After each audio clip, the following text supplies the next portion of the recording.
Sa dilim ng gabi sa Romania, may dalawang nilalang na kinatatakutan, ang Moroy at Strigoi.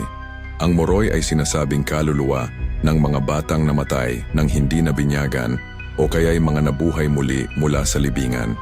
Sila raw ay sumisipsip ng lakas at dugo ng mga buhay. Madalas sumalakay tuwing gabi upang palakasin ang kanilang sarili.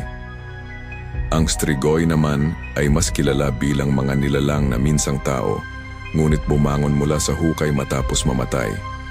Sila ay nagdadala ng kamalasan sa pamilya, nagpapakita bilang anino, hayop o multo, at kilala sa kakayahan nilang mag-anyong tao upang magtago sa lipunan. Ayon sa mga alamat, upang maprotektahan ang sarili, nilalagyan ng bawang, bakal o krus ang paligid ng libingan.